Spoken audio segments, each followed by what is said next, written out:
Hey guys, Standard VR back with your Week 6 pick'ems for the SPL Pokemon Draft League. Only 3 weeks remaining in the regular season before we go to playoffs. Things are going to heat up, so let's get into it. First up, we have Seabad and the Detroit Steel Wings versus Joey and the LA Wakers. Seabad did drop the Gothitelle, Illumise, and Electabuzz and picked up a Garchomp, Clefairy, and a Alolan Muck. I really like these changes for his team.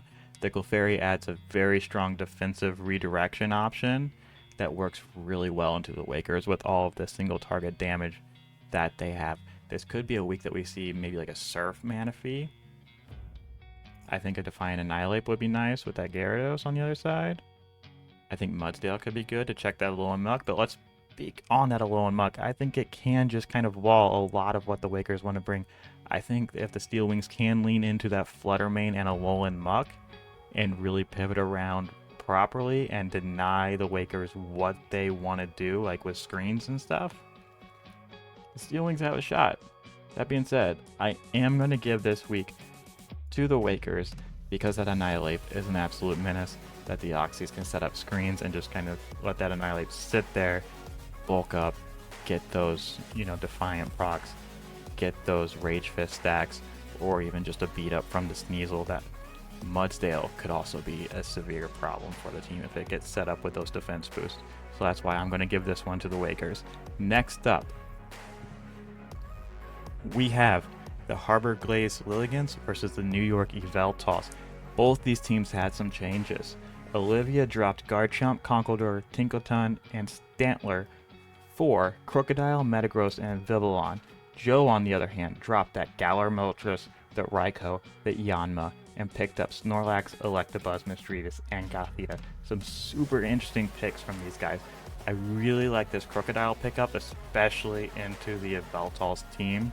It does massive damage and really slows down Gouging Fire, Sneasler, Electabuzz, Registeel, a lot of what the Yveltals want to bring. It also has tremendously good defensive pivots with that Tornadus Therian, that Vivillon, that Trevenant. I really think the Yveltals are going to have a very hard time dealing with this Crocodile, trying to mitigate the damage coming out from this Crocodile, and also dealing with like bulky mons that could set up or could just deal massive damage, like that Raging Bolt, that Volcanion, even that Metagross. So I'm going to give this one to Olivia and the Lilligants, just because I think her team might kind of pull the Yveltals in too many different directions as to how they actually want to play this game. This week's going to the Lilligants. Next up, we have the Mediterranean Mimikyus versus the Immunity Idols. Viz versus Mount. Viz has been an absolute beast this draft league. His team has just blown people out of the water. He did drop the Florges, Regigigas, and Coughing, and picked up that Hatterene and the Dipplin, which I think is a really cool pickup. I think the Hatterene really does kind of what Florges does, but better, gives it another Trick Room option. So I do think that's really good. However, you do know that Mount's team is I'm kind of like a fan favorite of that Mount team. And that Rancor, I think, is super strong in draft. It's really hard to break. It's really hard to slow it down. It's really hard to stop the offense coming out. And I think with that Mousehold redirection, I think Mount's going to be able to win this one out. I could see another Meowstic, like setting Psychic Terrain, Expanding Force, Iron Crown, could be really good into the Idols this week. I do think that Viz has a lot of outs, especially with that Meowstic Male and that Prankster ability that it has to really slow things down or set up things like Psy-Terrain for that Iron Crown.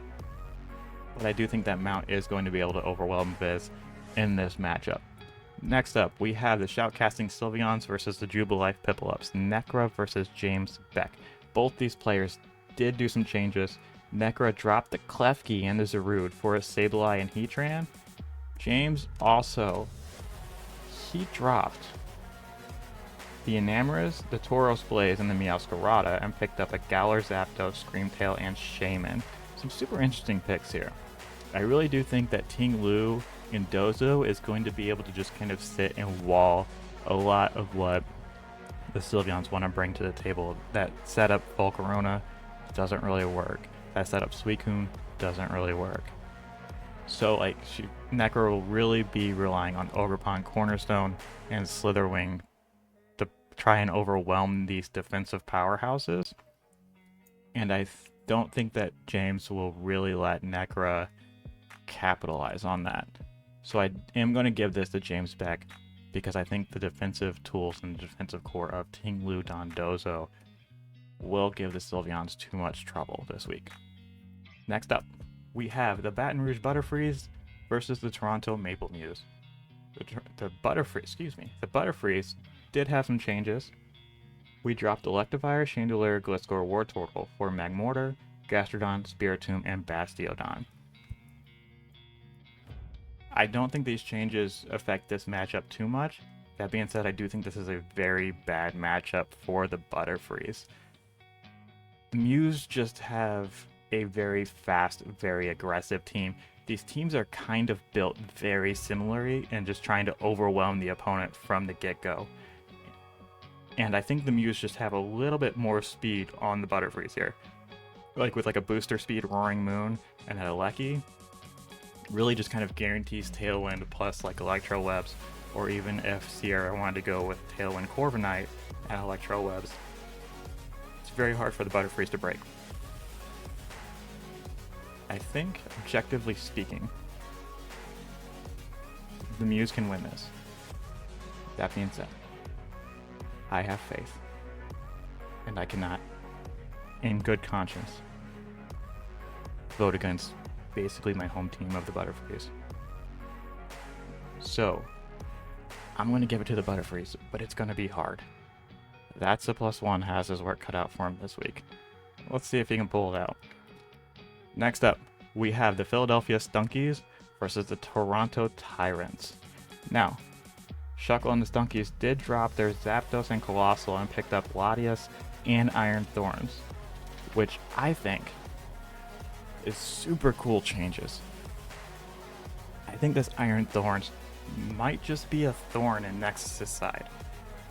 Like, Wild Charge into like a Walking Lake Charizard, Rock Blast into Charizard. If Shuckle could get like some Dragon Dances off with his Iron Thorns, it could get dicey. Obviously, Nexus has a very strong Sun Core that is very hard to deal with. But I think that Shuckle can win this one out. I think he has the defensive tools like Wide Guard on Frostmoth, like the natural resistances in Latias, unless like, you know, that Walking Lake comes, which could be a problem. And that dynamic speed control in Talonflame. I think Shuckle's going to win this one. And I think he's just going to do it with those defensive tools. And I'd really like to see Iron Thorns come this week and put in a ton of work. So I'm voting for the Stunkies and Shuckle on this one. Next up, we have Parasect Germain versus the Montreal Ice Cues, Shroom versus Amel. Shroom did drop the Espathra, Munchlax, Serperior, and Caparaja for a Mamoswine, Noivern, Duraludon, Stonjourner. It's very cool picks. Mamoswine does massive damage into a lot of Amel's team. Amel did do some changes. They dropped Skeledirge, Rabombi, Sudowoodo, and picked up Espathra, Houndstone, and Granbull. Some really, really cool changes to these teams.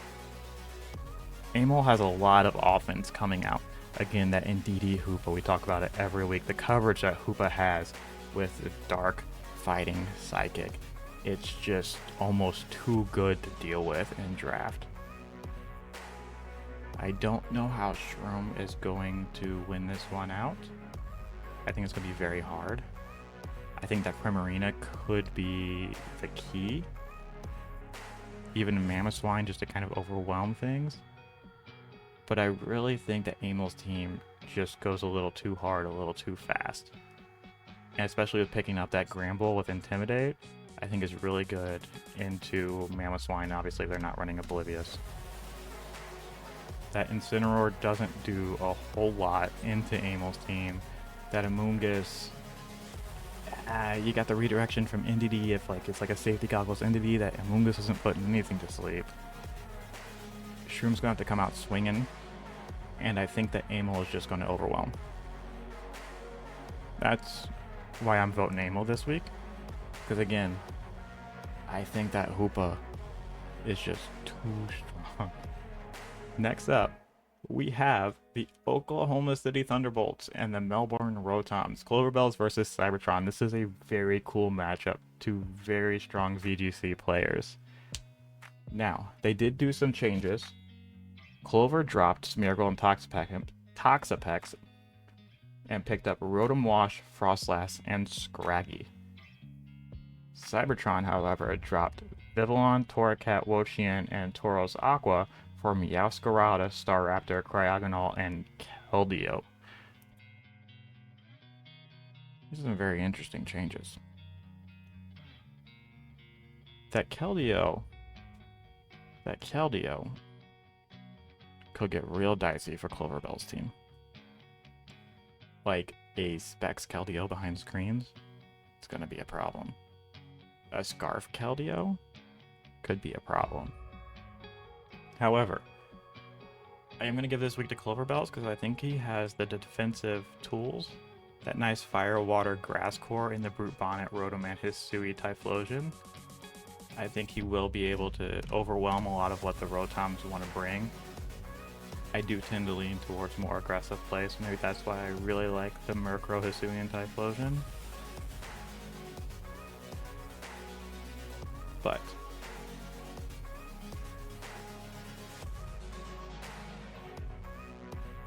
I do think that Cybertron, if he wants to win this one out, will have to lean into a more Trick Room mode with that Cresselia, with that Ursaluna, with that Enamorus. I think that's the only options that he has for really trying to overwhelm Cloverbells.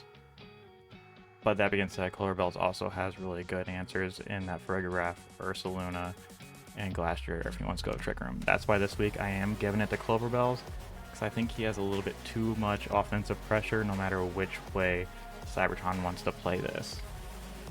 Next up, we have the Miami Palafins versus the Brooklyn Bengals. Tone versus Moxie. This looks like a fun matchup. But let's get into this. Tone did do some changes. He dropped Keldeo, Volbeat, and Cinccino, and picked up Mienshao, Thwackey, Clawlitzer, and Dusknoir, which is interesting. I don't see a whole lot of value in a lot of these going into Moxie's team, but that being said, I also don't think that Tone needed to pick up anything for Moxie's team. I really like the matchup that Tone has going against Moxie. I think that T-Tar, Excadrill, Salamence core, I think is just going to be too much for Moxie to deal with. The Arcanine, I mean, it can intimidate T-Tar, Excadrill, but like, it's T-Tar, Excadrill, and that's an Arcanine, you know what I mean? Like, you have to like Terra Grass or something, and then you're burning your Terra on an Arcanine? I don't know. Obviously, Moxie can figure it out. Obviously, Moxie could upset, but I do think Moxie will have to pull an upset this week. I think Tone has the matchup, and I think that's why I'm going to give it to Tone this week.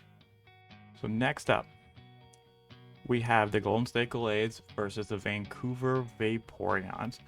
Owen versus Keeley. Neither one of these teams have done any changes, so this is a cool matchup. These players know their teams inside or out. They said no. We are comfortable with these teams. We know what these teams want to do, and we're going to operate at a high level with the mons we have. I think Keely's Hisuian Arcanine looks absolutely cracked into Owen's team. Get those big intimidates on that Shanpao. Ogerpon could get dicey because it does get Defiant. Something to note. But Keely does have like a Excalibur that can check that Ogerpon. Keely does have the dynamic speed control in the Tornadus. I really think the Vaporeons are able to pull this one out because I think they just force more control into this matchup than the Gallades do. With their speed control, with their Intimidate, they can say no priority with Serena. I think if they play this right and play their switches correctly, I think the Vaporeon should be able to win this just on matchup alone. So that, my friends, has been my Week 6 pick'ems for the SPL Pokemon Draft League. Let me know what you think. who you think will win, where you think I'm wrong, where you think I'm right. Let me know which matchups you are most excited to watch. Please like, comment, subscribe, and as always, have a great day. Peace.